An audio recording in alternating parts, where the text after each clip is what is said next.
ආයුබෝවන් A level 2026 කරන ළමයෙක් නම් එක විනාඩියක්වත් ස්කිප් නොකර බලන්න ඕන වීඩියෝ එකක් තමයි මේ ඔයා දකින්නේ. විනාඩි කීපයක් වෙලාව අරගෙන මේ වීඩියෝ එක බලන්න ඔයාගේ ජීවිතේ මුණ ගැහුණු වටිනාම වීඩියෝ එක වෙන්න ඉඩකඩ තියෙනවා. A level 2026 කෙමිස්ට්‍රි කරන ළමයෙක් නම් A level විභාගෙට තියෙන බොහෝම තව පුංචි කාල සීමාවක්. මේ කාල සීමාව ඇතුලේ ඔයා කොහොමද මුළු සිලබස් එකම කවර් කරගෙන සාර්ථක වෙන්නේ කියන එක තමයි මේ වීඩියෝ එකේ ඔයාට විස්තර දෙන්නේ. බොහොම පුංචි කාලයකින් මුළු සිලබස් එකම ආවරණය කරගන්න ප්‍රෝග්‍රෑම් එකක් එක්ක තමයි අපි අද මේ මුණ ගැහිලා තියෙන්නේ. ඔයාලා සමහරලාට තීරි පන්ති යනවා වෙන්න පුළුවන්, පේපර් පන්ති යනවා වෙන්න පුළුවන්, රිවිෂන් පන්ති යනවා වෙන්න පුළුවන්. මම මේ කියලා දෙන්න යන ප්‍රෝග්‍රෑම් එක මේ සියලු පන්ති වලට වඩා උඩින් තියෙන පන්තියක් ගැනයි මම මේ මගේ පණිවිඩය දෙන්නේ. මොකක්ද මේ ප්‍රෝග්‍රෑම් එක? මේක 2024 2025 විභාග ආසන්න කාලේ ළමයි අතිසාර්ථකත්වයට පත් වුණු ප්‍රෝග්‍රෑම් එක තමයි මේ ප්‍රෝග්‍රෑම් එක.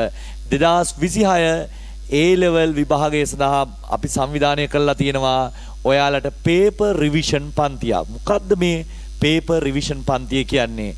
මම නැවතත් ඉල්ලා හිටිනවා විනාඩි කීපයක් අරගෙන මේ වීඩියෝ එක පිළිවෙලට බලන්න. ඔයාගේ ජීවිතය වෙනස් වෙන වීඩියෝ එක වේවි. විභාගයට තව බොහොම පුංචි කාල සීමාවයි තියෙන්නේ. එහෙනම් බලමු මොකද්ද මේ කතාව කියලා. ඔයාලගේ A level මුළු සිලබස් එකම දවස් 16කින් ආවරණය කරන වැඩසටහනක් තමයි මේ වැඩසටහන.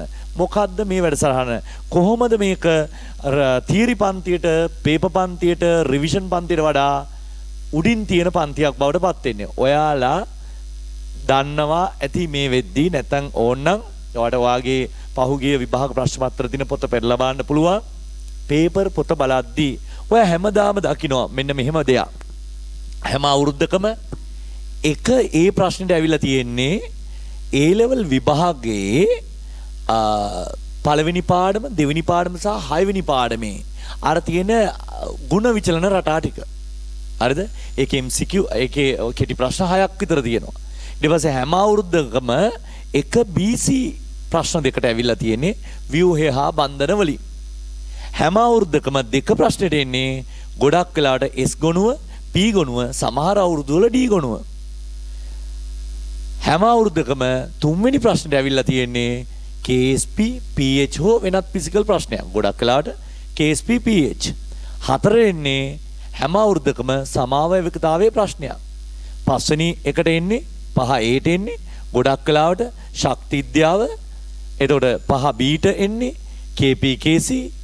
ඊළඟට අපි ඔය විදිහට 6A 7A ඔන්න ඔහම 6A 6B 7A 7B. දැන් උදාහරණයක් මේක ගමු. 7Aට එන්නේ විද්‍යුත් රසායනයේ ප්‍රශ්නයක්, 7Bට එන්නේ ලිගනවල ප්‍රශ්නයක්. ඉතින් මේ විදිහට 8A 8B 9A 9B 10A 10B ඔය විදිහට ඔයාට පේපර් වල දකින්න පුළුවන්කම ලැබෙනවා. පේපර් වල දකින්න පුළුවන්කම ලැබෙනවා මේ විදිහේ ප්‍රශ්න රටාවක්. උදාහරණයක් විදිහට හැම අවුරුද්දකම 7Aට ඇවිල්ලා තියෙන විද්‍යුත් රසායන ප්‍රශ්නයක්. හැම අවුරුද්දකම 7Bට ඇවිල්ලා තියෙන්නේ ලිගන ප්‍රශ්නයක්. අපි මෙන්න මෙහෙම ප්‍රෝග්‍රෑම් එකක් කරන්නයි යන්නේ. අපි ඔයාලට මේ පන්තියට ඇතුළු වෙද්දිම දෙනවා ටියුට් එකක්. ටියුට් එකේ නම අපි හිතමුකෝ 7A කියලා. ඒ කියන්නේ එදා දවසේ අපි 7A ප්‍රශ්නේ ටාගට් කරලා 7A තියරි ටික කතා කරලා, ඒ කියන්නේ විද්‍යුත් රසායනය කියලා හිතන්න. විද්‍යුත් රසායනයේ තියරි ටික කතා කරලා විද්‍යුත් රසායනයේ 2011 ඉඳන් 2025 දක්වා සියලු විභාග ප්‍රශ්න පන්ති ඇතුලේ ඔයාලව ලියවලා මාකින් ස්කීම් වල ප්‍රශ්න වලට උත්තර ලියවෙන විදිහට ඔයත් එක්ක සාකච්ඡා කරලා සම්පූර්ණ ඒ කොටසට පැය 7ක ට්‍රේනින් එකක් දෙනවා. එතකොට එදා දවස් ඉවර වෙද්දී ඔයාට 7A ප්‍රශ්නේ ඕන ප්‍රශ්නයක් කරගන්න පුළුවන් තත්ත්වයටපත් වෙනවා. ඊළඟට 7B මම එකයි කිව්වේ මේක තියරි පන්තියකට, රිවිෂන් පන්තියකට, පේ පන්තියකට එහා ගිය පන්තියක්. මොකද හේතුව හැම දවසකම මේ දැන් දවසින් දවස අලුත් ටියුට් එකක් එන්නේ. උදාහරණයක් විදිහට දැන් ඊළඟ දවසේ 7B.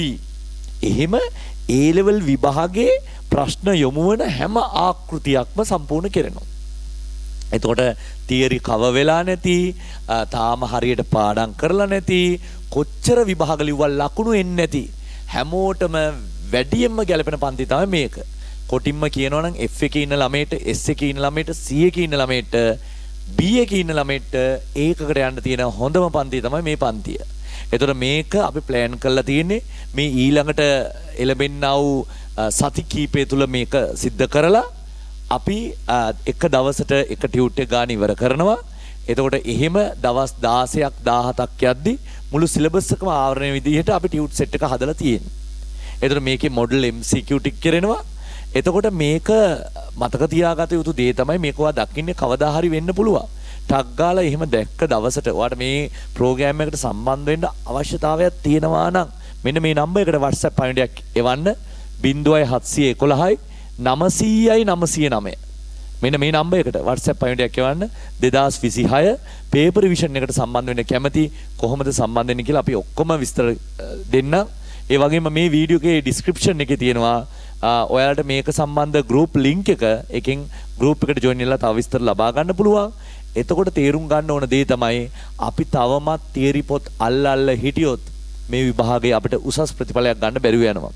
අපි කරන්න ඕනේ A level විභාගයේ ප්‍රශ්න යොමු වෙන ආකෘතිය අනුව අපි අපේ අධ්‍යයනය, අපේ ඉගෙනීම අපි පුහුණු කරව ගන්න ඕන. මොකද ඔයාලට තේරෙනවා අපි කොච්චර තියරි ගියත්, කොච්චර පේපර් ලිව්වත්, කොච්චර රිවිෂන් පන්ති ගියත් අපි අර මේ 7Aට 7Bට දැන් හිතන්න 5A අහන්නේ ශක්ති විද්‍යාව නම් ඒකේ ප්‍රශ්න, ඒකේ තියරි ටික විනාඩි කිහිපයක් ඇති. අපි ලියන්නේ පිටුවයි 2යි තියරි ටික. ඒ ටික ලියලා ඒකට අදාළ ප්‍රශ්න ටික 2011 ඉඳන් 2025 දක්වා එක දිගට කරන් යද්දි මොකද වෙන්නේ? ඔයාට ඒකේ අස්සක් මුල්ලක් නැර ඔයාට පුහුණු වීම ලැබෙනවා. ඔයාලට ගොඩාක් වෙලාට වෙන්නේ ওই ප්‍රශ්නයක් කෙරෙනවා. කෙරුණාට පස්සේ ආපහු ඒ ළඟම ඒ වගේම ප්‍රශ්නයක් කෙරෙන්නේ නැහනේ. ඔයා කලම මේ ප්‍රශ්න කරන්නේ. මේකෙදි කරන්නේ එක මාතෘකාවක් එක දවසට වෙන් කරගෙන ඒක සම්පූර්ණයෙන් පුහුණු කරවලා ඔයා දක්ෂයෙක් බවට පත් කරන වැඩේ තමයි මේකෙදි කරන්නේ. මේක ළමයි අපි 2024 2025 අවුරුදු වල විභාග ආසන්න කාලේ අපේ ළමයිට කරවලා ඉතාම සාර්ථකුණු එකක්. ඉතින් අපි මුළු ලංකාවට මේ පාර ඔන්ලයින් ඔස්සේ මේක කරනවා. මම නැවතත් කියනවා ඔයා මේ වීඩියෝ එක සමහර දාලා තියෙන දවසට පස්සේ මාස ගානකට පස්සේ දකින්න වෙන්න පුළුවන්. දවස් 16 මුළු සිලබස් එකම කවර් කරන්න ප්‍රෝග්‍රෑම් එක අපි හදනවා. ඒක නිසා ඔයා මේක දැක්කේ කවද වුණත් මැසේජ් එක දාන්න, සම්බන්ධ වෙන්න. ඔයාගේ ජීවිතේම වෙනස් කරන පන්තියක් බවට මේකපත්